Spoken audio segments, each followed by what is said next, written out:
Professor Balbir Singh कट्ट के संस्मरण को लेकर आज हमारे साथ अपने ही वाराणसी के स्टूडियो में प्रोफेसर विजय सिंह, जो काशी हिंदू विश्वविद्यालय दृश्यकला संकाय में प्रोफेसर रहते हुए निवर्तमान हुए और इस समय वो अनवरत अपनी कला साधना में लगे हैं।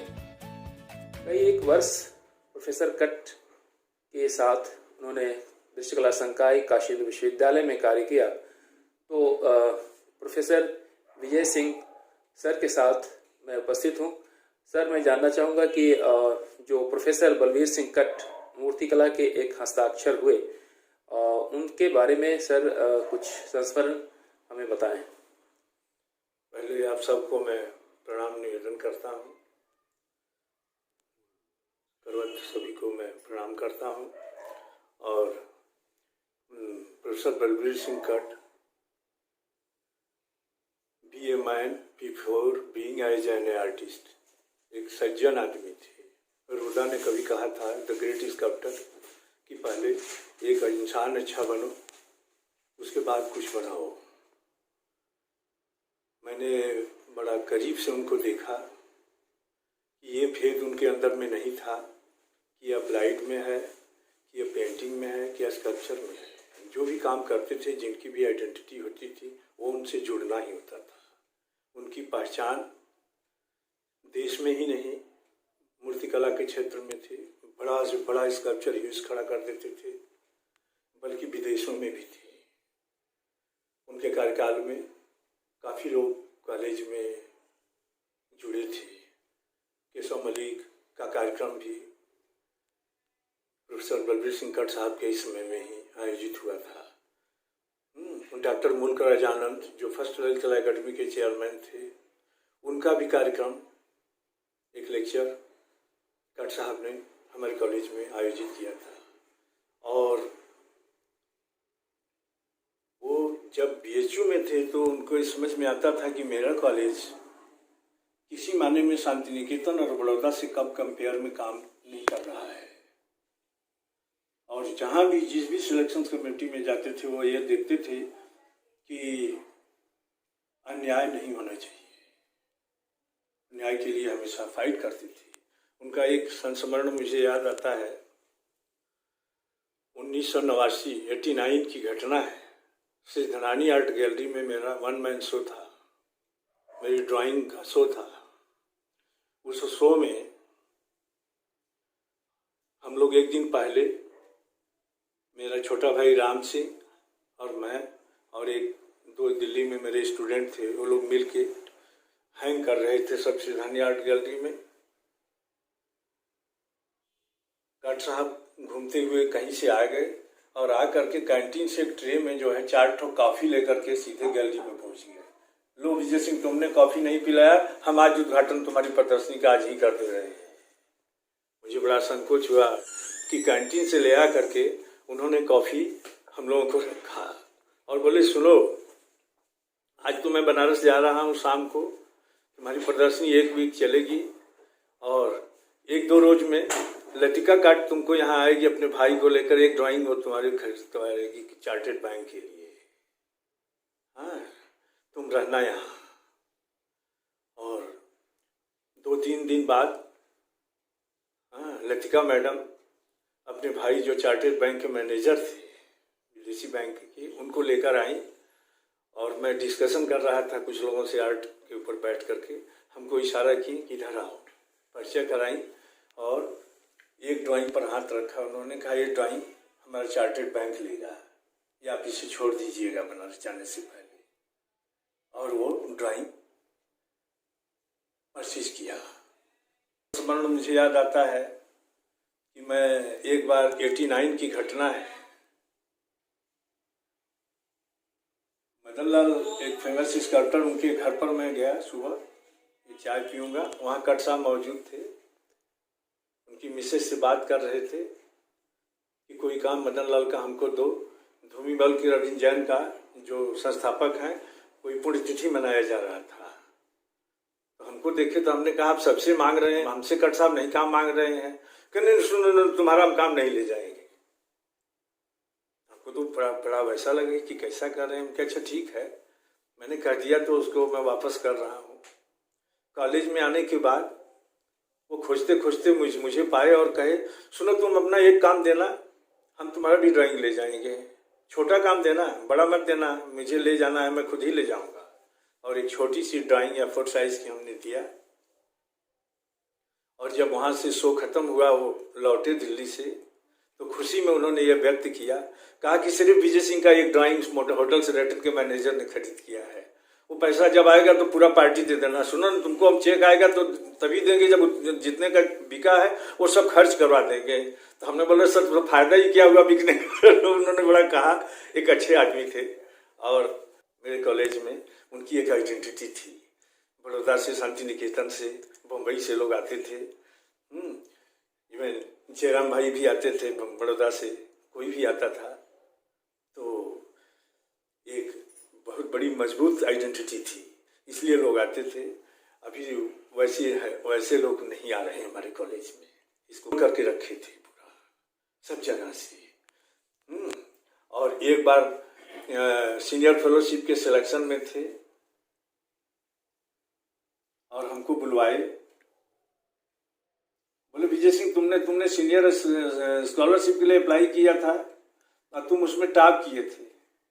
फर्स्ट मार्किंग तुम्हारी हुई थी हाईएस्ट अंजलि इला मेनन, परमजीत सिंह, अर्पिता कौर, सनत कर, लक्ष्मण गौड़ा ने 65 की 70% तुम्हें हाईएस्ट मार्क्स दिया था। हमने कहा नहीं, मैं इनको जूनियर दूंगा, अगले साल सीनियर दूंगा। हमने कहा ये क्या किया सर आपने मुझे, और लोग बढ़ाते हैं आपने नीचे कर दिया।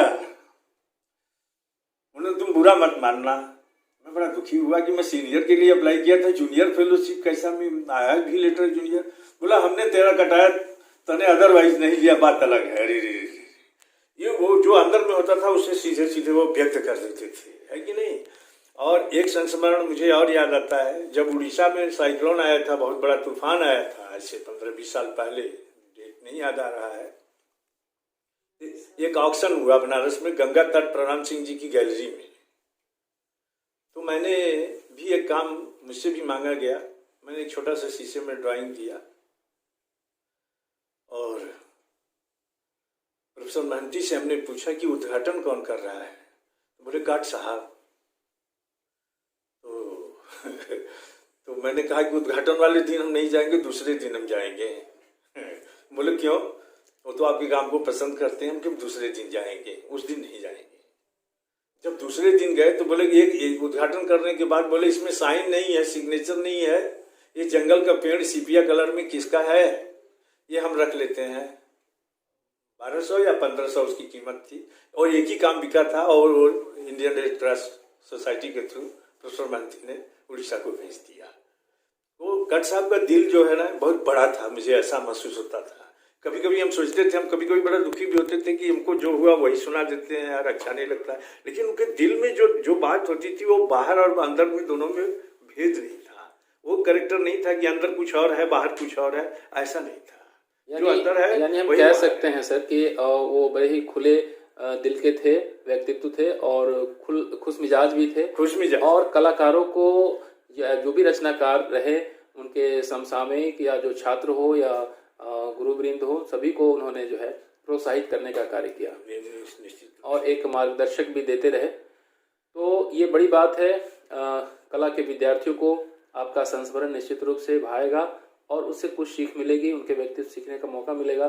सर एक आखिरी प्रश्न मैं पूछना चाहता हूँ आपसे कि एक मूर्तिकार जो बलवीर सिंह कट जो पत्थर मूर्तियों के लिए काफी ख्याति प्राप्त रहे, उनके कलाकृतियों के बारे में कोई संस्मरण हो तो सर जरा बताएं। एक काम जो उनको जिस पर नेशनल अवार्ड मिला था, national gallery of modern art में अभी भी है बाहर। मैंने उसकी टाइटल है नादेश्वर। वो नदेसर में ही बनारस में बना था, तैयार हुआ था उनका। और बड़ा वो ट्रायंगल, स्क्वायर, सर्कल, ये सब फॉर्म को लेके खड़ा है। बड़ा सा स्कल्पचर, काफी बड़ा स्कल्पचर है। ग्रेनाइट में ब्लैक मार्बल है या ग्रेनाइट है, और बड़ी ही पावरफुल स्कल्पचर है।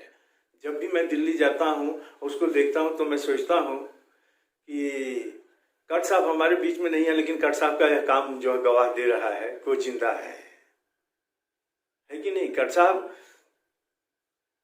आज मौजूद नहीं है हमारे सामने, फिर भी उनका प्रतिनिधित्व, उनका कार्य कर रहा है। ऐसे अनेक कलाकृतियां। और दूसरी एक कलाकृति जो मुझे कभी नहीं भूलता है कट साहब का, जो राम किंकर बैस का उन्होंने पोर्ट्रेचर बनाया था, वो बेजोड़ है, वो बेजोड़ है। उसमें लगता है कि जो क्वालिटी उनके अंदर से थी, कैसे एक झटके में वो निकला है, वो भाव, एक्सप्रेशन, वैसा शायद मुझे दूसरा पोर्ट्रेचर देश के अंदर में बहुत लोगों ने बनाया होगा, लेकिन मुझे ऐसा लगता है कि जो कट साहब ने राम किंकर बैस का पोर्ट्रेचर बनाया, उतना सॉलिड फॉर्म को सोचने की क्षमता बहुत कम लोगों में रही होगी। ये दोनों उदाहरण, एक तो क्ले मॉडलिंग का है जिसमें वो महारत थे, उनके कृतियों से हमें पता चलता है। दूसरा पाषाण मूर्तियों के लिए और बृहद पाषाण मूर्तियों के लिए वो विशेष रूप से ख्याति प्राप्त रहे और देश दुनिया उनको एक बृहदाकार मूर्ति शिल्प, पाषाण मूर्ति शिल्प के लिए याद करती है। और ऐसे अनेक कलाकृतियाँ देश के अंदर राष्ट्रीय संग्रहालय, मॉडर्न आर्ट गैलरी या विदेशों में भी लगी है, जिसे हम हमेशा प्रेरणा लेते रहेंगे। और अंत में सर मैं ये पूछना चाहता हूँ कि जो ऐसे कलागुरु हुए, देश विदेश में अनेक कलाकार हुए, जिनको उनके संस्मरण के माध्यम से हमें उन्हें याद करने की जो परंपरा शुरुआत की है, या किस रूप में ये आगे बढ़ेगी, और सभी कलाकारों को एकजुट होकर के इससे जुड़ना चाहिए, क्योंकि हमारा जो कला जगत है, ललित कला में हम एक दूसरे की कड़ी बन करके उभरे और हम बीच की कड़ी हैं, तो निश्चित रूप से आने वाले पीढ़ी को इससे लाभ होगा। तो इस कड़ी को सर आप किस रूप में सर देखते हैं, जो प्रयास है? ये बहुत ही अच्छा प्रयास है राजेश जी, और ये बड़ा ही सराहनीय भी कार्य है। मेरे समझ में आता है कि जो अपनी विरासत को भूल जाता है, जो अपने पूर्व के किए हुए कर्म को भूल जाता है, उसका वर्तमान भविष्य सब कुछ नष्ट हो जाता है।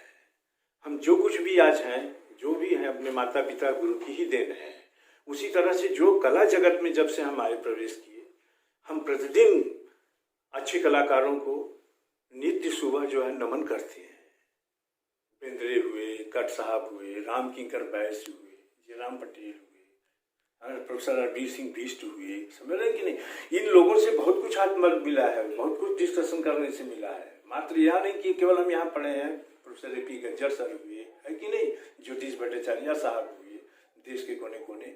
उनकी विरासत को उजागर किया जाना चाहिए, और उजागर करने से भावी पीढ़ी को उससे बहुत कुछ सीख मिल सकती है कि हम जो आज कर रहे हैं, इसके पहले बहुत कुछ अच्छा काम हो चुका है, अच्छे लोग भी रहे हैं। हम आज यहाँ जो खड़े हैं, इसके पहले भी बहुत कुछ प्रारूप था, और उसको देख करके भी हम आगे बढ़े हैं, तो उसे भुलाया नहीं जा सकता है। इस अंतहीन संस्मरण यात्रा का मूल उद्देश्य यही है। बहुत बहुत धन्यवाद सर, और आपका संस्मरण हमें प्राप्त हुआ, इसके लिए बहुत बहुत धन्यवाद। अंतहीन संस्मरण यात्रा प्रोफेसर बलबीर सिंह कट से जुड़े हुए संस्मरण को आप हमारे साथ अवश्य साझा करें, और यदि आपके पास कोई संस्मरण हो, कुछ यादें हो, कुछ उनके साथ बिताए हुए लम्हे हो, तो आप अपने संस्मरण के साथ अवश्य जुड़े।